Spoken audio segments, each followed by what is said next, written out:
욥기 34장에 엘리후가 욥의 그 오만함을 책망하는 내용이 나옵니다. 우리가 좀 기억할 부분이 있습니다. 이미 제가 엘리후 이야기를 하면서 마지막 42장에 가면 하나님이 욥과 그 세 친구에 관한 이 모든 대화, 논쟁 가운데 누구를 잘못했다라고 정죄하셨냐면 욥의 세 친구들이었습니다. 그러니까 엘리바스, 그 다음에 빌닷과 소발, 너희들이 잘못되었다라는 것을 지적을 하셨지만 엘리후에 대한 평가는 없습니다. 엘리후가 뭘 잘못했는지 그런 이야기가 없어요. 동시에 앞에 있던 엘리바스나 빌닷, 소발이 하던 이야기와 엘리후가 하는 이야기가 똑같다라면 더군다나 욥과 논쟁하지도 않는데 이 엘리후의 이야기가 기록된 필요는 사실은 없다 보여집니다. 그래서 엘리후의 이야기는 앞에 있는 세 친구들과는 분명히 다른 점이 있다라는 거죠. 오늘도 원문에 보면 이 엘리후도 인과응보의 원리를 분명히 이야기합니다. 하나님은 인과응보의 원리를 철저하게 지키시는 분이다라고 하는 그런 측면의 이야기를 합니다. 욥도 그랬고, 그리고 이 세 친구들도 원래는 다 인과응보의 원리를 다 이야기했던 자들입니다. 근데 욥은 점점 가면서 인과응보 원리가 맞지 않다. 그것 말고도 뭔가 또 있다라는 쪽으로 자꾸 이야기를 하게 되었고요. 깨달았고요. 그런 측면에서 엘리후가 왜 또 인과응보의 원리를 이야기하는가라는 걸 우리가 봐야 됩니다. 자, 우선 이 엘리후의 하는 이야기는 욥의 친구들이 하는 그 세 친구가 하는 이야기는 분명히 다른 점이 있습니다. 그건 뭐냐? 엘리후의 세 친구들은 처음에 이야기하기를 무슨 차원에서 얘기하냐면 욥이 당하는 고난, 그 재앙, 질병의 모습을 보고 넌 이런 결과를 가지고 있으니 넌 죄진 것이 틀림이 없다. 그러니까 결과를 보고 그의 인과응보의 원리를 맞추어서 너는 죄인이다. 이렇게 정죄를 한 겁니다. 엘리후가 그들이 욥에 대해서 정죄를 하게 하지만 사실은 욥의 말을 반박도 하지 못하고 정말 무엇이 죄인지도 지적하지 못했다라는 이야기를 하게 됩니다. 반면에 오늘 엘리후가 하는 이야기는 욥이 하는 말, 욥이 대답하고 또 욥이 했던 말을 가지고 그 욥의 말이 무엇이 문제인가를 사실 드러내는 부분입니다. 그러니까 어떻게 보면 욥의 이야기를 단순히 감정적으로 대처했다라기보다는 욥의 말에 그 뭐가 잘못이냐, 뭐가 잘못됐느냐라는 것을 판단해주는 의미 속에서 바로 이 엘리후의 말이 등장하고 있다. 이렇게 크게 좀 그림을 그려놓으시면은 우리가 혹시라도 중간에 인과응보의 원리가 나오기도 하고 욥에 대해서 막 책망하는 내용도 나오지만 왜 그런가를 좀 이해할 수 있을 겁니다. 그러니까 세 친구들은 결과를 놓고 재앙의 결과를 놓고 너 이거 보니까 죄졌다. 무조건 몰아가는 그런 차원이라면 그래서 인과응보의 원리를 거기다 대입하는 거라면 오늘 이 엘리후는 분명히 그런 부분에서는 다르다. 오히려 욥이 한 말에 무엇이 잘못됐는지 그 말을 지적해내고 있다라는 차원에서 우리가 보면 좀 좋을 것 같습니다. 여러분 2절 보면 지혜 있는 자들아 내 말을 들으며 지식 있는 자들아 내게 귀를 기울이라. 그래서 지금 하는 이야기는 지혜와 지식이 있다 하는 자들 모두를 다 가르쳐서 이야기하는 겁니다. 우선적으로 그 자리에는 누가 있습니까? 욥과 그리고 세 친구 자신이 있겠죠. 그러니까 이 엘리후가 나머지 모든 지혜와 지식이 있다라고 하는 모든 자들, 물론 이 시대로 이제 다시 성경을 읽는 자의 관점으로 본다면 우리 모두까지 해당되겠지요. 그러니까 그 당시에는 여기 지금 엘리바스, 빌닷, 소발, 그리고 욥 모두에게 해당되는 이야기다. 그러니까 욥만 빗대어서 처음에 이야기하지는 않습니다. 그래서 3절에 보면 입이 식물의 맛을 변별하는 같이 귀가 말을 분별하나니 우리가 스스로 옳은 것은 택하고 무엇이 선한가 우리끼리 알아보자. 그래서 지혜와 지식이 있는 자들, 사실 욥과 세 친구들은 다 자신이 지혜가 있다, 지식이 있다라고 이야기하며 자신의 지혜를 가지고 경험을 가지고 피력을 했었죠. 근데 지금 그런 자들에게 그럼 좋다. 우리가 함께 무엇이 옳고 무엇이 선한 것인가 한번 판별해 보자라고 이야기를 하는 겁니다. 자, 그래서 5절부터 9절까지는 욥이 무엇을 잘못했는가라는 것을 이야기를 하는 겁니다. 자, 5절. 욥이 말하기를 내가 의로우나 하나님이 내 의를 제하셨고 내가 정직하나 거짓말쟁이가 되었고 나는 허물이 없으나 내 성소가 낫지 못하게 되었노라 하니 어느 사람이 욥과 같으랴. 욥이 회방하기를 물 마시듯 하며 악한 일을 한 자들과 사귀며 악인과 함께 다니면서 이르기를 사람이 하나님을 기뻐하나 무익하다 하는구나. 그러니까 지금 욥의 재앙의 결과를 가지고 욥을 정죄하는 이야기가 아니라 욥이 한 말을 가지고 그의 지금 무엇이 잘못됐는가라는 것을 지금 이야기를 하고 싶은 겁니다. 그래서 이 욥이 한 이야기를 이제 빗대어서 그 다음에 자신의 견해를 피력을 하게 되는데요. 자, 10절 이하로부터 보면 왜 욥이 틀렸느냐라고 하는 것을 이런 차원에서 사실은 증명을 하려고 합니다. 하나님의 속성입니다. 하나님의 속성을 비춰보건대 욥 너가 잘못됐다라는 이야기입니다. 자, 그렇다면 하나님은 어떤 속성을 가지고 계시느냐? 자, 보면 11절, 10절부터 12절까지 보면요.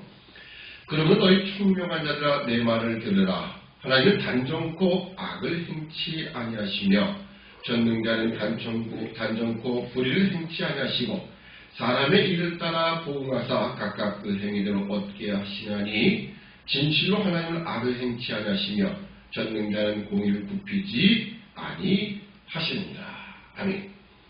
자, 여기서 보면 분명히 하나님은 우선 하나님 불의를 행치하지 하신다. 그리고 12절에 있는 것처럼 하나님은 공의를 굽히지 아니하신다. 이런 말씀을 하면서 어떤 이야기를 하냐면 하나님은 반드시 악인은 그 사람의 일을 따라 보응하신다. 여기도 인과응보의 원리가 나타나죠. 하나님은 반드시 그 사람의 행한 행위대로 반드시 보응하시는 분이다. 이게 인과응보 아니겠습니까? 그렇지만 아까 처음에 제가 서두에 말씀드렸듯 이 빌닷 엘리바스 소로는 뭐라고 했냐면 재앙의 결과를 보니까 너 죄진 게 틀림없어. 이렇게 거꾸로 역추적했다라고 한다면 오늘 이 엘리후가 하는 이야기는 원리적인 측면에서 하나님은 바로 인과응보의 원리를 가지고 계시다라는 겁니다. 그러니까 과거의 욥도 그랬고 엘리바스 빌닷 소갈도 모두가 다 하나님은 인과응보의 원리라 같다라고 생각을 한 겁니다. 근데 점차 이야기 논쟁 가운데서 욥은 아니다. 하나님은 인과응보 원리 그 위에 계신 분이다. 그 뛰어난 분이시다. 초월에 계신 분이다라고 이야기를 한 것이었고요. 그 측면에는 이 세상의 현상을 보니 악인이 형통한 경우가 많더라. 죄인이 오히려 그 모든 죄 가운데서도 징벌을 받지 않고 평안하게 죽음을 맞이하는 경우도 있더라. 이런 이야기를 했었습니다. 그러니까 인과응보가 다 맞지 않다. 이런 이야기를 하게 된 거고요. 자, 그런 측면에서 오늘 엘리후가 하는 이야기는 궁극적인 인과응보의 원리입니다. 자, 궁극적으로 말하자면 하나님은 반드시 사람의 행한 행위대로 갚으시는 하나님이죠. 이 세상에서 예수 그리스도를 보내시고 그 예수 그리스도를 통하여 구원을 얻는 자들, 믿음으로 고백하는 자들, 그를 구원하기로 작정하셨고 반대로 이 세상에서 예수 그리스도를 거부하며 결국 악으로 달려간 자들은 마지막 심판 때에 하나님이 모든 징벌, 그 책임을 갚으실 것이다 라고 말씀을 합니다. 그러니까 인과응보 원리가 맞지 않는 건 아닙니다. 하나님은 분명히 인과응보의 원리를 가지고 계신 거죠. 자, 거기에다가 하나님의 속성을 분명히 이야기합니다. 하나님의 속성은 공의적인 속성 때문에 인과응보의 원리를 가지고 계시다라는 이야기를 하는 겁니다. 다시 한번 12절 보면 진실로 하나님은 악을 행치 아니하시나니 전능자는 공의를 굽히지 아니하시느니라. 아멘. 그러니까 오늘 말씀 제목이 하나님의 공의의 하나님입니다. 왜 그러냐면 하나님의 속성 가운데 공의적인 측면은 결국 인과응보의 원리를 정확하게 우리에게 보여주는 거거든요. 하나님의 공의는 죄는 반드시 심판하신다는 거예요. 단지 우리 인간의 눈에 보기에는 당장 그 형벌이 하나님이 그 마땅히 형벌 내리심이 눈에 보이지 않기 때문에 혹시 하나님은 인과응보의 원리 가운데 계시지 않는 건 아닌가 이런 생각을 가지게 될 수도 있지만 분명히 하나님은 공의적인 속성으로 인하여 반드시 인과응보의 원리대로 마지막 때에 심판하시게 되어 있다. 사실 그 이야기를 하는 겁니다. 그러니까 이 엘리후는 욥의 단순히 당하는 재앙의 모습을 보고 인과응보의 원리를 이야기하는 것이 아니라 하나님의 속성적인 차원에서의 인과응보의 원리를 이야기하고 있다라는 것을 여러분 기억을 하시면 좋겠습니다. 그러니까 이 욥은 인과응보의 원리가 잘못됐다. 왜냐하면 이 세상에서 악인이 번영하는 모습을 보고 또 자신은 의인인데 이런 고난을 받는 걸 보니 인과응보의 원리는 잘못됐다. 뭔가 문제가 있다라고 반론을 제기했지만 그렇지 않다. 하나님의 공의적인 속성에서 보면 인과응보의 원리는 반드시 있다. 오히려 그것이 하나님의 큰 계획과 그 속성 안에 인과응보의 원리가 들어갈 수밖에 없다라고 이야기하는 겁니다. 그러니까 똑같이 인과응보의 원리를 얘기해도 하나님은 인과응보 원리다 이렇게 이야기하는 자와 하나님의 속성 가운데 반드시 공의적인 속성 때문에 인과응보의 원리는 맞다라는 것과는 분명히 차이가 있는 거죠.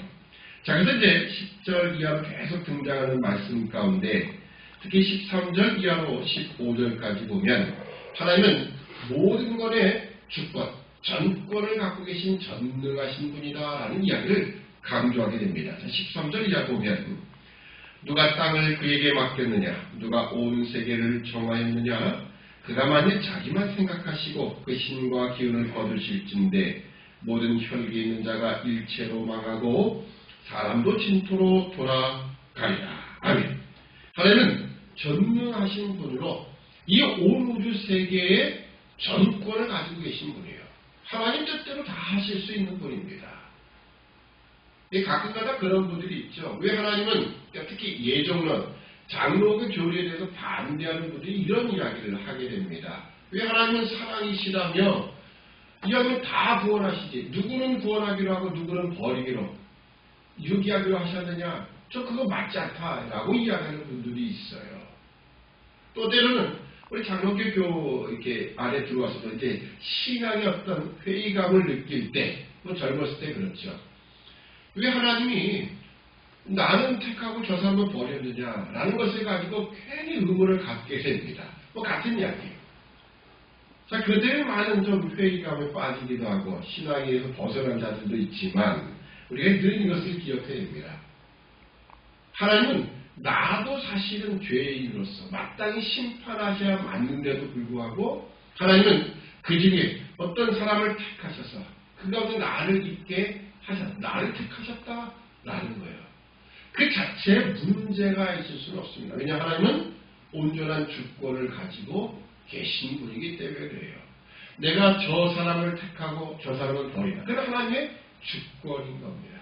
거기에 대해서 왜 하나님은 사랑이시라며 누구는 택하고 누구는 버리느냐 이렇게 말할 수는 없어요. 왜냐하면 우리는 모두가 다 죄로 인하여 다 지옥 형벌을 받을 자이기 때문에 하나님의 공의적인 속성에서 심판을 받아야 마땅한 자리에 있기 때문에 그렇습니다. 거기에 대해서 왜 하나님 나만 택하셨습니까? 라고 하는 것은 그건 말이 되지 않는 겁니다. 그러니까 우리가 그것을 기억해야 돼요. 과거에 우리가 보면 6.25 당시 6.25 전란 이후에 많은 고아들이 있지 않습니까? 그때 외국 사람들이 와가지고 이 고아 중에서 이제 양자로 삼아가지고 간 아이들이 많이 있었어요. 근데 양자로 삼은 아이들이 이렇게 생각하는 거예요.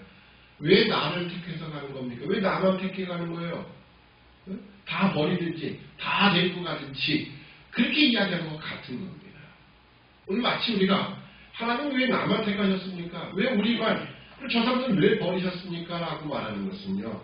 양자로 끌려가는 아이가 양자 대비가 그러니까 양자로 지금 입양되어 가는 아이가 왜 나만 양자로 데려갑니까? 라고 말하는 것과 똑같은 거예요. 다 데려가든지 아니면 다 버리든지 둘 중에 하나만 하십시오. 그건 좀 맞지 않는 이야기죠. 우리가 하나님은 이 세상 온 우주에 대한 전권을 가지고 계신 분이에요. 그분이 버린다 한들 다 버리고 다 멸망의 심판한다 할지라도 그 누가 거기서 하나님이 잘못됐다라고 말할 수는 없습니다.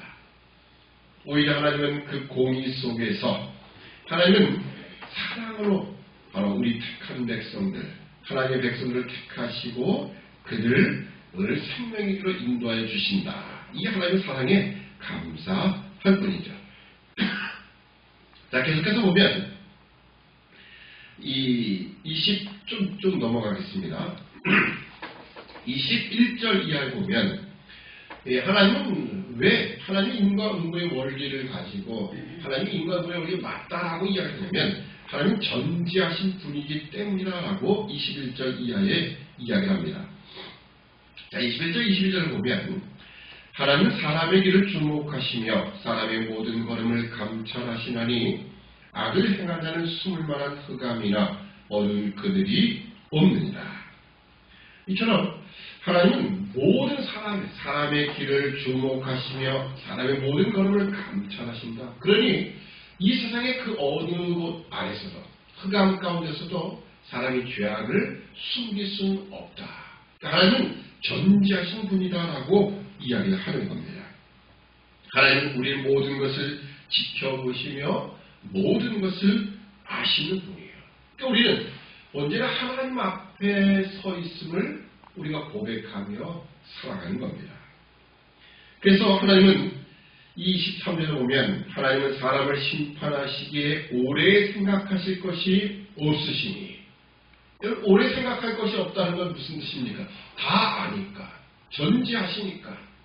여러분 재판정에 가면요, 재판의 절차가 상당히 복잡합니다. 그리고 판사가 판결을 내릴 때에도 그냥 자기가 생각한 그대로 그냥 한 번에 내린 게 아니라 검사 논거를 듣고요, 또 변호사의 변호도 듣고, 또 최후 진술도 듣고, 증인을 불러내고, 많은 이야기를 조합해서 야, 이것이 사실일 것 같다 라고 해서 판결을 내는 겁니다. 때로는 사람이 판결을 내리기 때문에 증거가 불충분하다든지 또는 어떤 무슨 잘못된 어떤 조작에 의해서 판사가 잘못된 결정을 내릴 수가 있어요. 근데 여러분 하나님은 어떠시냐? 하나님은요, 저 사람의 판결을 내릴 때 생각하실 이유가 없다는 거예요. 야, 쟤 왜 그랬을까? 저가 맞을까? 이렇게 생각할 이유가 없다. 왜? 다 아십니다. 흑암한 곳에서 일어난 모든 일까지도 어두운 그늘이 하나님에게는 없다. 모든 것이 밝히 드러나기 때문이다 라고 하는 겁니다. 그래서 하나님은 그 행위대로 반드시 심판하신다. 자, 29절 보면 이와 같이 그들의 행위를 아시고 그들을 밤사이 엎으신 즉 멸망하나니. 이처럼 하나님은 모든 것을 아시는 전지하신 하나님이시기 때문에 공의로 심판하신다라고 말씀합니다. 그러니까 31절부터 35절까지 좀 넘어가세요. 이제 엘리후는 이 우주를 통치하시는 전권과 그리고 전지하신 하나님, 그 하나님이 이제 그 속성을 이야기하면서 욥이 왜 잘못됐느냐라는 것을 지금 들춰내는 부분입니다. 31절 보면 누가 하나님께 아뢰기를 내가 징계를 받았사오니 다시는 범죄치 아니하겠나이다. 나의 깨닫지 못하는 것을 내게 가르치소서. 내가 악을 행하였으면 다시는 아니하겠나이다 한 자가 있느냐. 하나님이 내 뜻대로 갚으셔야 하겠다고 내가 그것을 싫어하느냐. 그러면 내가 스스로 택할 것이요 내가 할 것이 아니니 너는 아는 대로 말하라. 자, 욥이 무엇이 잘못됐느냐라는 그 부분입니다. 즉 결국 욥은 교만하게도 하나님의 통치를 거부했다라는 겁니다. 모든 것의 주권을 가지고 계시고 그리고 전지하신 하나님이 알아서 다 하시지 않았겠느냐라는 거예요. 거기에 대해서 욥은 나는 잘못이었는데 하나님 왜 이렇게 하시는지 나 하나님 만나보고 싶다. 하나님 앞에 가서 따져보고 싶다라고 했던 거거든요. 그런 부분에서 바로 너는 거기서 돌이켜야 되지 않겠느냐라고 하는 부분으로 지금 이야기하는 겁니다. 그러니까 세 친구들은 무작정 네가 당한 고난을 보니 넌 죄가 있어, 잘못 있어. 그러니까 무조건 돌이켜라 라는 거예요. 그건 분명히 다르죠. 그런 차원에서 지금 엘리후는 이야기를 하고 있는 겁니다. 물론 뒷부분에도 엘리후가 욥에 대한 그 강한 책망이 드러나지만 전체적으로 보면 엘리후는 욥이 한 말, 그 말에 대해서 지금 무엇이 잘못됐는가를 지적해주며 욥이 다시 돌아오기를 기다리는 거예요. 반면에 세 친구들은 지금 재앙의 결과를 가지고 넌 잘못했다, 무조건 정죄를 하는 겁니다. 우리가 이미 세 친구들이 하는 이야기가 무엇이 잘못됐는가를 그 친구들 이야기 속에 우리가 확인했었지요. 어떤 사람의 그 현상을 놓고 그대로 그 사람을 평가해서 너 잘못했기 때문에 이런 재앙이 있는 거야, 이런 어려움이 있는 거야, 그렇게 우리가 쉽게 판단해서는 안 되고, 동시에 누가 좀 잘 되고 있더라 그러면 당신이 뭘 잘했길래 어떻게 신앙생활 잘했기 이렇게 하나님께 복을 받습니까? 이렇게 평가하는 것도 사실 섣부른 판단이 될 수 있다는 거예요. 언제나 우리는 하나님의 공의적인 속성과 그 앞에서 왜 하나님은 전지전능하시고 모든 것을 다 아시기에 반드시 인과 운보의 원리로 그 하나님의 공의적인 속성이 그럴 수밖에 없다는 거예요.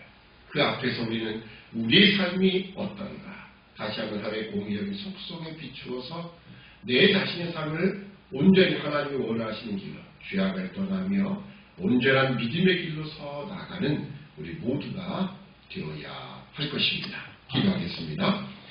사랑의 아버지 하나님, 은혜와 사랑을 참으로 감사합니다. 하나님은 온 세계 우주 만물에 대한 창조주로서 전능하신 분으로 주권을 가지고 계시고 그의 뜻대로 어떤 사람은 택하며 어떤 사람은 버릴 수 있는 충분한 권리와 주권을 가지고 계신 하나님인 것을 우리가 믿음의 눈을 떠서 고백하기를 소원합니다. 또 하나님은 전능하셔서 또 전지하셔서 하나님 모든 것을 아시기에 반드시 인간의 행위대로 갚으시는 하나님, 마지막 최후 심판의 자리에서 하나님은 그 공의적인 속성을 드러내실 것을 우리가 분명히 믿고 고백합니다. 그 하나님 앞에서 오늘 우리의 삶이 진실로 정직하며 하나님의 보시기에 합당한 믿음의 길을 걸어가고 있는지, 참으로 거룩한 삶을 나가고 있는지 다시 한번 우리 자신을 돌이켜보는 이 아침이 되도록 은총을 허락하여 주시옵소서. 감사하오며 예수님의 이름으로 기도드립니다. 아멘.